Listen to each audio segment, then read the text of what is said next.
Alors bonjour à vous, ici David Laroche de la série Wake Up Call, votre réveil quotidien pour secouer, booster votre vie. Là on est le matin en direct de Los Angeles en Californie, sur le toit de ma maison là, avec une petite vue à la mer comme je vous disais. Et j'avais envie de vous partager un truc que j'ai dit dans la journée de la veille, c'est apprendre à dire non.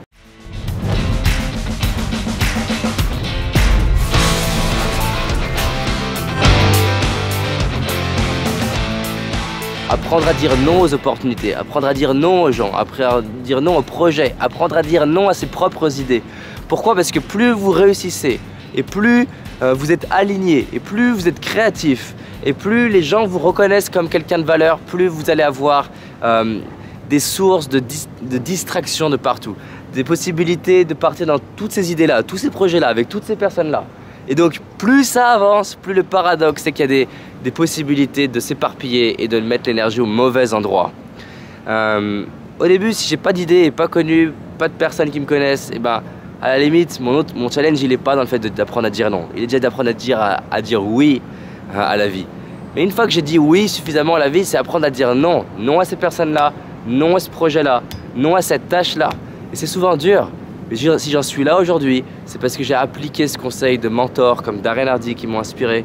C'est apprendre à savoir à quoi je dis non. Et des fois, on peut dire non à quelque chose qui était un oui du passé.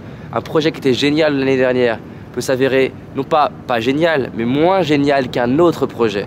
Et l'idée, c'est que plus on avance, plus on est confronté non pas à c'est génial ou ça l'est pas, mais qu'est-ce qui l'est plus que d'autres. Et c'est un jeu de subtilité, c'est un jeu de détails qui fait la différence.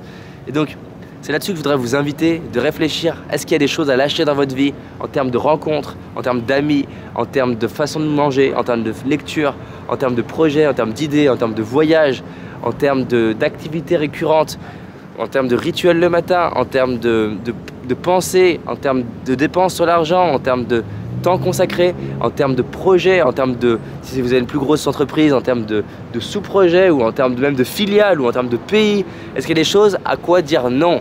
Et plus vous êtes conscient de ce à quoi dire non, plus vous avez de l'espace dans votre vie pour dire oui aux bonnes choses. Est-ce qu'il y a peut-être, des fois les gens, ils ont du mal à créer des opportunités, mais leur vie est pleine, elle est remplie. Le meilleur moyen d'attirer quelque chose, c'est d'avoir un vide. Si j'ai un vide, je peux remplir ce vide-là, parce que la nature n'aime pas le vide.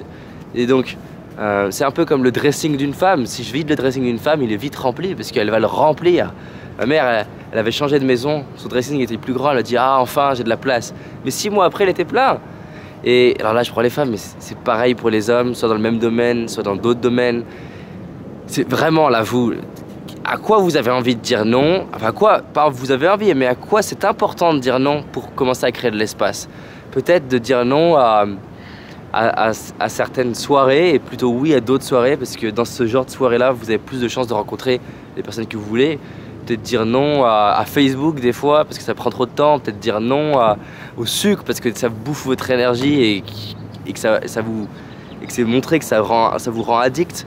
À quoi vous avez envie de dire non? Je sais que c'est pas simple, mais si j'en suis là aujourd'hui et c'est que le début, c'est ce que j'ai dit non à certaines choses. Voilà, je vous laisse méditer là-dessus, je vous dis à demain, à bientôt, merci à vous, je vous aime.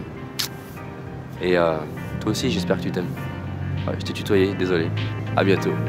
Salut.